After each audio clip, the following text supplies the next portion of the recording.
What's up, guys? It's Lugo back with Flex Appeal, episode 5.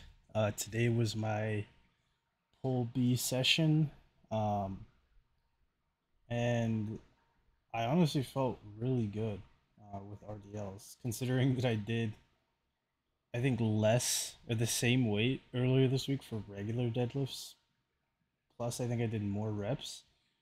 I think my CNS hasn't completely faded from when I was lifting like 8 months ago. Or this doesn't feel like everything, like my muscle and everything has completely faded, because I'm like feeling a lot stronger still, like than I picked up last time. Like this felt pretty good.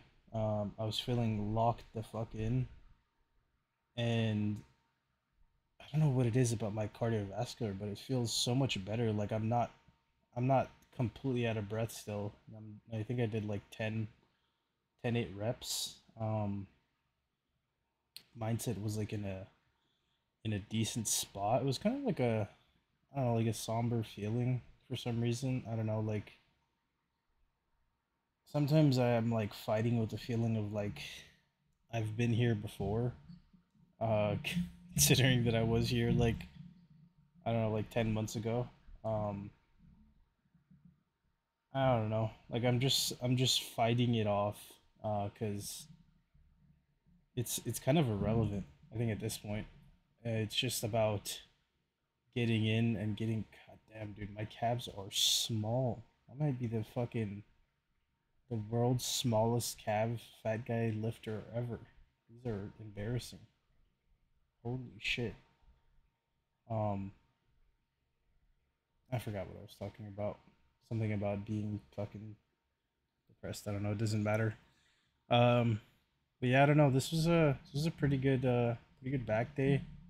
Definitely heating up. Soreness this week, first week back, was pretty bad. Um, the first round, going into this these B sessions, as I call them. Chest was still upper body was still sore going into my second push day. Feeling very sore from the upper body on this back day, and I think my lats were still a little bit fried. One thing that I don't particularly like is going into pull days with my triceps sore, because I tend to notice that they do take over. And on these pull downs, I was like super uneven. And when I was watching this, I noticed my left side is like it's like going down different at some points. I think that's honestly just due to my wrist. I don't know why my fucking it looks so weird compared to my right one. Like it definitely feels like it's uneven at some reps. Um, but it honestly it honestly doesn't matter that much. Um, I wanted to talk about my diet a little bit. Dude, I'm like 3 minutes in, and I feel like I haven't said anything of note. But we're back to eating decently well. I got some chicken thighs and some turkey burgers, and that's pretty much my diet, along with a few protein shakes and some eggs. That's pretty much going to be my diet for the next month or so. I might swap out some ground beef at some point, but I'm honestly liking it. I tend to eat a little bit higher fat. Well, not a little bit. I tend to eat higher fat than most people, because I feel like unless you're a bodybuilding competitor, like 8 to 12 weeks out or something, you should not be eating as low fat. Um, and I know specifically for me, like satiating, not satiating, palatability is a big thing, and for me, like I just eat fattier cuts of chicken and beef, and fish whenever I have fish, because it just tastes better and it's easier for me to get down. And I also like to include variety as well. And if that usually leads me to having less protein, then I think that is better for me, because it ends up being more sustainable for me to have a little bit of variety, plus my food being a little bit higher fat lets me stick to the diet better than if I just went like 50 grams of fat, 280 grams of protein. Um, it ends up just being not sustainable for me personally. So I just tend to eat higher fat, and I would tend to say that anybody that has a food problem of just like a habit of overeating and struggling to lose weight, they should lean towards chicken thighs, a little bit fattier ground beef. I think I would go like 90-10 at the most. And 85-15 has too much fat.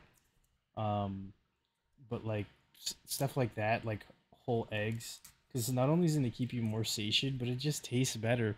Like if you're eating food that just tastes better, and I know about the whole, you know, high protein recipes, but honestly, dude, that shit you end up having like 100 ingredients in your house to make this recipe one time.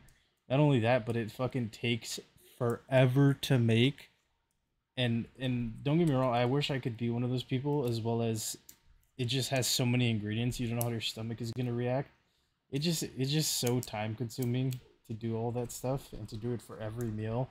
I'd rather just do what I'm doing and just commit to having a higher fat diet while getting a good amount of protein and carbs in than to do either end. And honestly, I'm very confident about my approach this time with my diet, because I feel like I've always at some point just tried to get the most amount of protein possible, even if it meant sacrificing palatability and being able to get the food down and actually enjoying my diet. So I'm enjoying the approach that I'm having this time around. But that's pretty much the end of the video. If you guys enjoyed, please consider leaving a like, comment, subscribe, and I'll see you tomorrow for my second leg session of the week.